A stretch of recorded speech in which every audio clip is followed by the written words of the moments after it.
এখানে ভালো ভালো কথা কয় আর বাড়িতে গিয়ে ওই মুরব্বিদের পাল্টানে পড়ে ভালো কথাগুলো শুভ বুদ্ধিগুলো আবার মনের মধ্যে চেপে দিও না খো। হ্যাঁ ও বাড়ির নকেদের তাই খুব হালকে চিনি কি না তাই বললু। আর এখন মরার ওপর খাড়ার গা হয়েছে আরে ওই নুক্কাটা বেশি নুক্কাটা করে নে তাকে মাথায় চড়িয়ে নে করে দিলুম আমি। হ্যাঁ তোমার আর আমার ইমন মার সংসারটা দেখে একেবারে ভেঙে তছনাচ করে দেবো এই মেয়েটা। কুমুদিনী এসব কথা বলে না। কেন কইব না কেন কইব না কেন? আমি তো নিজের চোখে দেখেছি তাই কয়েছি আমি আমি আমি বৌদি বৌদি বৌদি বৌদি আমি তোমাকে বলেছি না সোনা বৌদি আমার রাগ করবে না, তুমি একদম রাগ করবে না। বসো বসো বসো বসো না বসবো না। আচ্ছা বসবো বসো। শোনো এখন থেকে শান্ত হয়ে থাকবে তো সব সময়, শান্ত হয়ে থাকবে না লোকে নিন্দে করবে তো। সবসময় হাসি মুখে কথা বলবি। হাসি মুখে কথা বলবো? এটা কি করে হবে? হাসি মুখে কথা কইবো? আমার নাগে বম্ব তালু জ্বলছে না হাসি মুখে কথা কইবো? ইয়ে বাড়ির লোকেরা এবার সত্যি সত্যি আমায় পাগল বানিয়ে দেবে। চুপ তুমি আমার লক্ষ্মী সোনা বৌদি না? হ্যাঁ বলছি না রাগ করবে না একদম। হ্যাঁ শোনো রাগ করলে তো তোমাকে ভালো লাগে না, সবাই নিন্দে করবে সেটা ভালো হবে কি? হ্যাঁ একদম না। আর তুমি যদি এরকম করো রাগ করে কথা বলো তাহলে আমি তোমাকে আর ভালোই বাসবো। দেখো দেখো দেখো কি করছে, আমি নাক করে রাখবো আমার ভালোবাসবো না, জালে না দেখতে জালে না।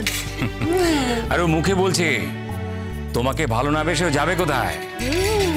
কিন্তু কুমু সত্যি সত্যি তুমি এত রাগ করো না। শোনো শান্ত হয়ে ঠান্ডা মাথায় কথা শুনতে হয়। আচ্ছা ঠিক আছে আর কথা কইব না, না করে করে আর কথা কইব না, তোমার কথাই মেনে নিচ্ছি। রানু বাবা একটা মিষ্টি খা না বাবা, একটা মিষ্টি খা। ও রানু বাবা যা যা বউটাকে ফিরে নে আগে যা ফিরে নে আর বউটাকে ফিরে নিয়ে এসে তারপর আমাদের বাড়িতে একদিন দুজনে মিলে আলো করে এসে দাঁড়াবি তো তোমার। দেখি যদিও আমার সঙ্গে ফিরে আসে তবেই। যদি ফিরে আসে মানে? আরে ফিরিয়ে আনার দায়িত্ব তো তোমার, ফিরিয়ে তো তোমাকে আনতেই হবে। জানি না ও ফিরবে কিনা, ও তো অন্যান্য 5টা মেয়ের মতো নয়, ওর জেদ অনেক বেশি। অবশ্য এখানে ওর জেদ করাটা স্বাভাবিক, তবে জানি না আমার সঙ্গেও ফিরবে কিনা। নিশ্চয়ই ফিরবে, আর যদিও ফিরে আসতে না চায় তাহলে তুমি আমাকে ফোন করো, অবশ্যই ফোন করবে। তার দরকার হবে না, আমি কখনোই আপনাকে বলবো না ফোন করে যে ওকে ফেরার কথা বলুন। যদিও ফেরে তাহলে ওকে আমার ডাকেই ফিরতে হবে। দেখাছো দপ্প শুধু দপ্প। এই চাটুর্জি বাড়ির ছেলেগুলো এক ধারা পেয়েছে দপ্প আর দম্ভ দপ্প আর দম্ভ। কেন কেন কেন ফিরে আসবে কেন তোর কাছে বল দেখিনি, কেন ফিরে আসবে? যখন ইচ্ছা হবে ধাক্কা মেরে বাড়ির থেকে বার করে দেবে, আবার যখন ইচ্ছা হবে বুকে টেনে জড়িয়ে নেবে। কি পেয়েছিস খেলার পুতুল, বউ খেলার পুতুল। খবরদার বউকে খেলার পুতুল ভাববি না, আমি বলে দিলাম। ঠিক আছে আমি কই দেবো ইমন মাকে এবারের মতো তো ক্ষমা করে দেবে। হ্যাঁ রানু বাবা এবার মতো ক্ষমা করে দেবে, কিন্তু আবার যদি তুমি কখনো ওর সাথে দুর্ব্যবহার করো না, হ্যাঁ আর পাবি না ওকে। আমি ওকে এমনি করে টেনে বুকের মধ্যে নে আমার বাড়িতে নিয়ে রাখবো, তোর মুখের উপর দাম করে দরজা বন্ধ করে দেবো। ঠিক আছে? ও যদি রাগ করে অন্য কোথাও না গিয়ে এখানে আসতো তাহলে আমি অনেকটা স্বস্তি পেতাম। এখন জানি না, সুন্দর করে গিয়েও যদি ওকে না পাই তাহলে কোথায় খুঁজবো আমি জানি না। এক সময় না এক সময় নিশ্চয়ই ফোনটা খুলবে। বুঝতে পারছি না। আপসেট হো না, আগে ওখানে যাও, দেখো ওখানে আছে কিনা। আর কোথায় বা যাবে, ওর তো সেরকম বেশি কোথাও যাওয়ার জায়গা নেই। তবে তবে ও তোমার ওপরে রাগ করে কলেজ কামাই করে সুন্দরপুর চলে যাবে এটা আমি মানতে পারছি না। আরে ওর যদি এতই রাগ হয়েছিল এখানে আসতে পারতো, তাহলে তো অন্তত কলেজটা কামাই হতো না। তাহলে কি আর আমাকে ওর শাস্তি দেওয়া হতো? তা তো হতো না, কিন্তু সেটাও তো ওকে করতে হবে।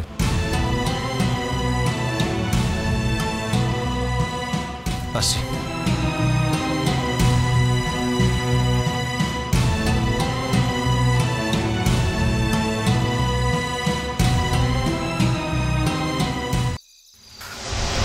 না না, তাই বলে তুমি ডাক্তারি পড়ার শাড়ি এইখানে চলিয়ে? তাহলে আমি কি করতাম বলো তো? আমি নিজেও জানি এইখানে আমার চিরকালের জন্য থাকার কোনো জায়গা নেই। এই বাড়িটা আমার নয়। আমার ভাগ্য ভালো যে আমার বাপির জায়গায় যিনি নতুন অফিসার এসেছেন তিনি এই কোয়ার্টারে থাকেন না। আর পুলিশ আঙ্কেলদের বলতেই ওরা আমার এখানে কয়েকদিনের জন্য থাকার ব্যবস্থা করে দিল। তা না হলে আমি কোথায় যেতাম বলো তো? কোথায় থাকতাম? না না, শোনো শোনো ইমন দিদি, আমি কিন্তু সে কথা কই নাই। আমাকে তুমি ভুল বুঝো না, আমি শুধু এটাই কইবে চাইছি যে পুলিশ বাবু তো একটা স্বপ্ন ছিল যে তিনি তোমার ডাক্তারি পড়াবেন। হ্যাঁ, এখন তুমি সেই ডাক্তারি পড়া চাইলে তার আত্মা তো শান্তি পাবে না ইমন দিদি। তোমার কি মনে হয় আমি এটা জানি না? কতবার কতবার করে কইস ঘুরে আসিস না, এলে আসার দরকার নাই। আগে একটা থাকার জায়গা ঠিক কর, ওরা দুজনে মিলে থাকি কিছুদিন, তারপর না হয়।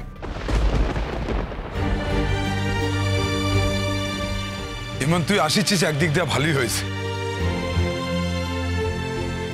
কতদিন পরে দেখা হলো, কতদিন পর। আমরা তো ভাবিছিলাম তুই আর কোনোদিন এখানে আসিবি না, এই সুন্দরপুরীতে আসিবি না, তোর সঙ্গে আর কোনোদিন দেখা হবে না। মুই কিন্তু তাই ভাবি নাই। মুই ভাবিছিলাম যে আমাদের জামাইয়ের সাথত ইমন দিদি একসাথেই আসিবে। কি ভাবিছিলাম, আর মানুষ ভাবে এক, হয় আর এক। কিন্তু তাই বলি ওরা তোমার সাথে এরকমটা করিতে পারিল? তুমি দেখিনি ইমন দিদি, এত বড় অন্যায় ধম্মে সইবে না। সইবে সইবে, সব সইবে। তোমরা দেখো একদিন ওই বড় পুলিশ বাবু আমাদের ইমন দিদির হাতে পায়ে ধরিবে। তা না হলে আমার নাম ফিরিয়ে নাম রেখো। ঠিক আছে, এখন এসব কথা থাক। আর ভানু, তোমাকে আমি একটা কথা তখন বলিনি, ইচ্ছে করেই বলিনি, নাহলে তুমি কথাটা শুনেই ওখানেই কান্নাকাটি করতে রাস্তার মধ্যে। তাই এখন বলছি, আমার সুন্দরপুরে আসার পেছনে দুটো কারণ আছে। এক, আমার বাপির টাকা পয়সা চলে এসেছে, সেগুলো আমাকে নিতে হবে। আর দুই, আমি এসেছি তোমাকে এখানে রাখতে।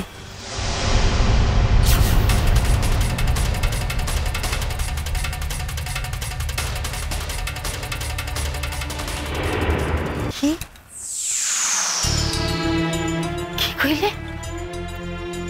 ওরে ওরে ওরে রাখতে এসছো? ওরে সুন্দরপুরে রাখি যাবা? এ বুড়ি মা, হ্যাঁ আমি কি করব বলো তো? আমাকে আজ না হয় কাল কলকাতাতে ফিরতেই হবে। আর আমি জানি যেভাবেই হোক আমি আমার হস্টেলে থাকার ব্যবস্থা ঠিক করে ফেলবো। কিন্তু তুমি কোথায় থাকবে? হস্টেলে তো তোমাকে থাকতে দেবে না।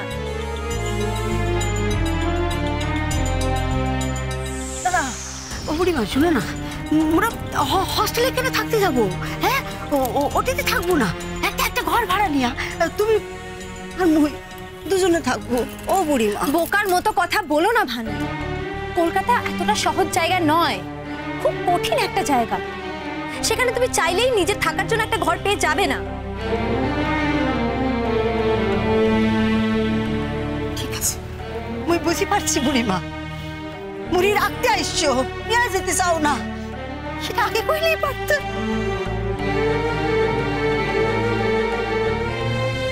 ভানু, তুমি যদি এখন আমাকে ভুল বোঝো, আমার কিচ্ছু করার নেই এতে। তা বলে আমি নিজে বিপদে আছি আর সেই বিপদের মধ্যে আমি তোমাকেও ফেলবো, এটা কিন্তু কিছুতেই হতে পারে না। তুমি তাতে আমাকে ভুল ভাবো আর নাই ভাবো। চমৎকার, চমৎকার হয়েছে বুড়িমা। বুড়িমার বিপদ, বুড়িমার, তোমার বিপদ তোমার একার।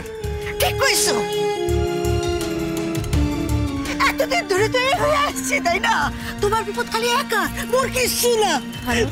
ভানু শোনো শোনো শোনো শোনো, আমার কথাটা শোনো। তুমি তো জানো এখন অনেক বিপদ, এই বিপদটা আমি ঠিক কাটিয়ে উঠবো, আমি জানি।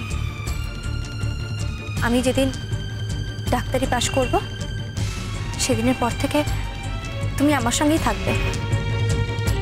দরকার নাই, দরকার নাই বুড়িমা, দয়া দেখানোর কোনো দরকার নাই। যখন ডাক্তার পাশ করে আসবো তখন তখন মুই বাঁচি থাকি কিনা তাই মুই জানি না, মুই তো মরেই যাও।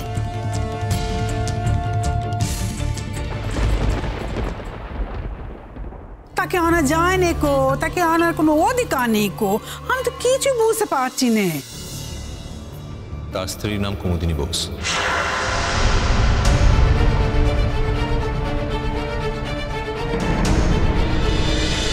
কুসুম দোলা কুসুম